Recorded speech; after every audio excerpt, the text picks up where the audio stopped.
Eu sempre falo que a Bíblia, Sayão, não é um livro apenas para a gente sentar e ler, né? A Bíblia é um livro para ser estudado, porque de fato nós temos um período de 1.600 anos, né? Sabe? Mais de 40 pessoas que escreveram a Bíblia em contextos, como ele diz, completamente diferentes. E se a gente tentar, com a nossa ótica hoje, sem o que ele disse, compreender os contextos históricos e culturais, ler lá o Antigo Testamento, ler Gênesis, ler as leis em Levítico, né? Até o Novo também, você vai ficar perdido. A Bíblia, de fato, é um livro para ser estudado. E se a gente não obedecer o mínimo de uma regra hermenêutica, como gênero textual e tantas outras, nós iremos nos afundar na leitura. Estão falando muito em hermenêutica. Explica o pessoal o que é hermenêutica. É a arte de interpretar um texto.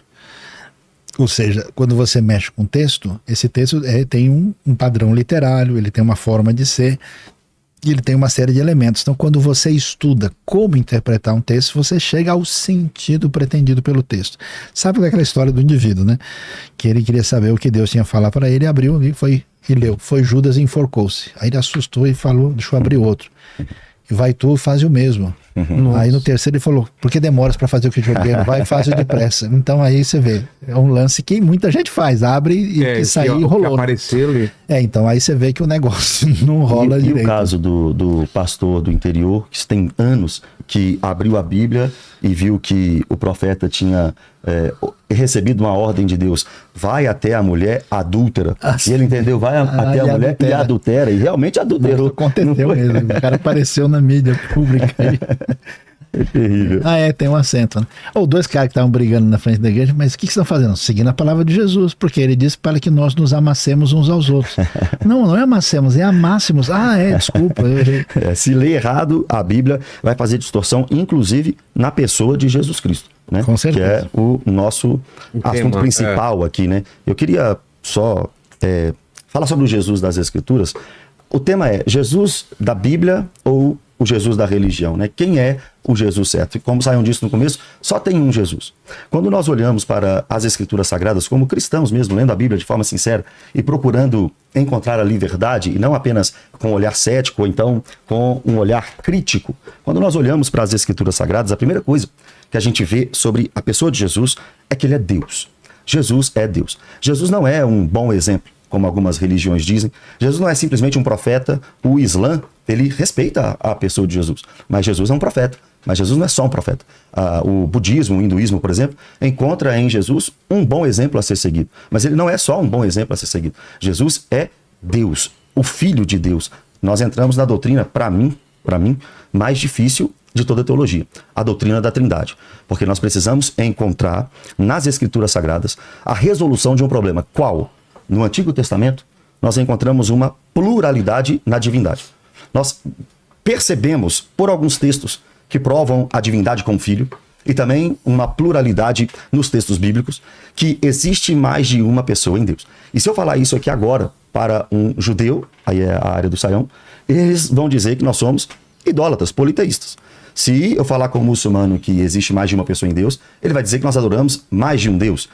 Vamos nos chamar de idólatra, mas não é isso que nós cremos. Nós cremos em um único Deus em três pessoas distintas. E por que a gente chegou nesse conceito?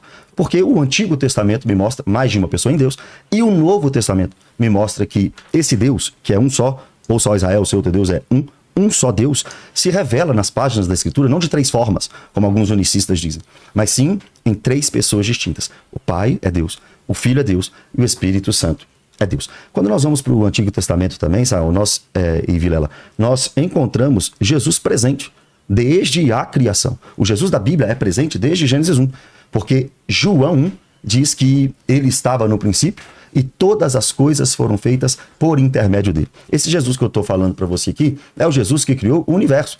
É o Jesus que no primeiro dia disse haja luz e houve luz. No segundo dia, o firmamento. O terceiro dia, as ervas, as árvores. Separou as vagas da parte seca. O quarto dia, o sol, a luz, as estrelas. Nós estamos dizendo do Jesus Criador, que aparece no Antigo Testamento em forma corpórea antes de sua encarnação, naquilo que a teologia chama de teofania. Muitas vezes as pessoas, Abraão, a mulher de Manoá, quem mais? Gideão, vários personagens bíblicos no Antigo Testamento, também Agar no deserto, foi o primeiro, né?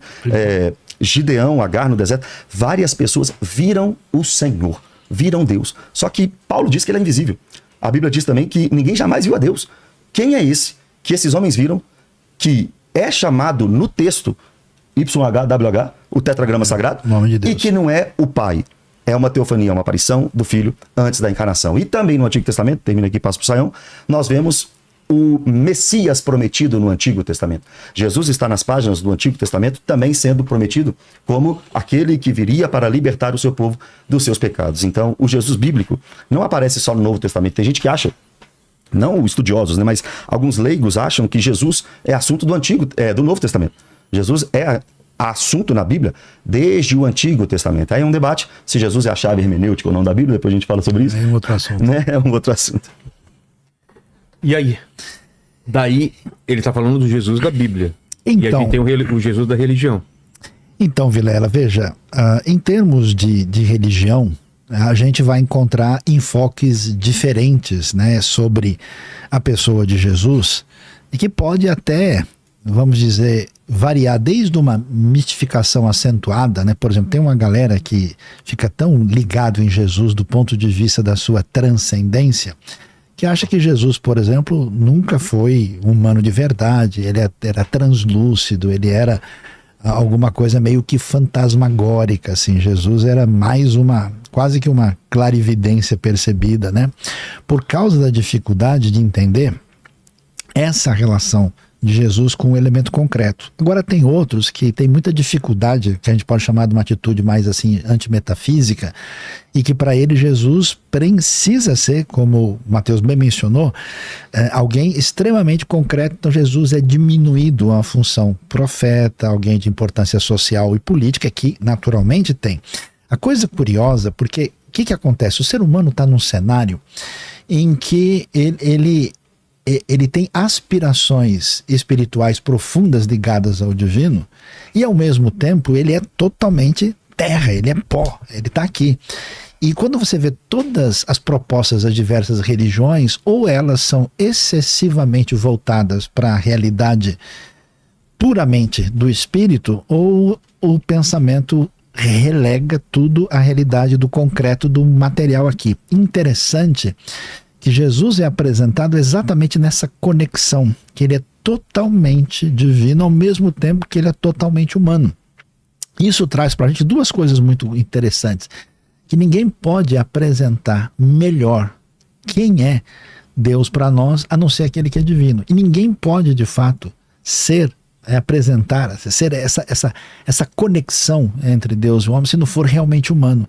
Então o mistério que envolve a pessoa de Cristo, que é apresentado no Novo Testamento, e hoje para uma cabeça moderna é muito difícil de lidar com isso, é esse mistério de que alguém é divino e humano ao mesmo tempo. Para mim, a coisa extraordinária que está envolvido nisso é que isso é uma história profunda de amor. Não é só uma descrição da essência de Deus, é que Deus resolveu visitar a gente, e de uma maneira sublime, porque a história do Jesus divino não chega em cavalos de guerra, chega na manjedoura de Belém, chega na figura de um nenê, chega com a frase extraordinária de Filipenses 2, que mesmo sendo Deus, ele não se apegou ao fato disso, mas se humilhou, né, tomando forma de servo e sofrendo a morte de cruz. Então isso é algo assim muito extraordinário do ponto de vista teológico, mas extremamente tocante, significativo, valioso e profundo para quem sintoniza aí no canal certo. Verdade. Muito se falou sobre Jesus nos primeiros séculos da igreja, e muitas heresias se levantaram a respeito da pessoa de Jesus. Será que Jesus é só homem? Será que Jesus é só Deus? Será que ele Essa discussão, ela existiu muito antes da Bíblia ser formada e de escolher depois os do textos. Novo Testamento. Isso, Depois do Novo nos Testamento. primeiros séculos da igreja, por exemplo, né? Tem o docetismo, o gnosticismo, o arianismo, né? E aí por aí vai várias heresias, né? Apolinarianismo, vários. Modalismo e por aí vai, né? O Saião estava falando aqui e eu estava pensando que a gente pode falar de Jesus, e a gente deve falar de Jesus o tempo inteiro. É o nosso Salvador e nós cremos nisso. Para quem é cristão, o que sai da boca do cristão é Jesus Cristo. Só que, de fato, olhando para quem está nos assistindo agora e tentando imaginar que ele ainda não tem uma base sólida teológica, é realmente difícil você tentar imaginar um ser que é, não sei se o Saião usa esse termo, 100% Deus e 100% homem. Ou então, ao mesmo tempo Deus e ao mesmo tempo homem. Jesus de Schrödinger.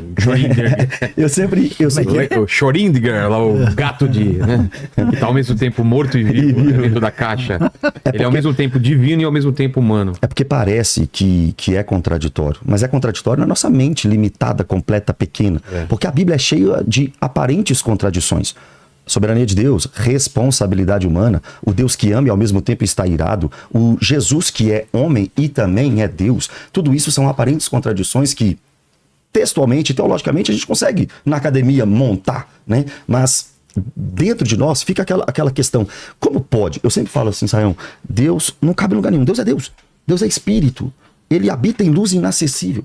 O nosso Deus é o Todo-Poderoso, Criador de todas as coisas, que está acima de tudo, que o seu trono está no céu e a terra é o estrado de seus pés, numa figura humana, né? Uma linguagem para a gente entender. Agora, esse Deus, que não cabe em lugar nenhum, que é maior do que tudo, coube, como o Sayão diz, numa manjedourazinha. Entrou em Jerusalém como um ser humano montado em um jumentinho. Se essa não for a maior prova de amor, de fato, nós não temos prova de amor. O Deus que se fez homem. Para quê? Para que Jesus veio a essa terra? Para que Jesus passou por tudo isso? João Batista respondeu lá no capítulo 1 de João, né? Ele fez tudo isso para ser o Cordeiro de Deus que tira o pecado do mundo.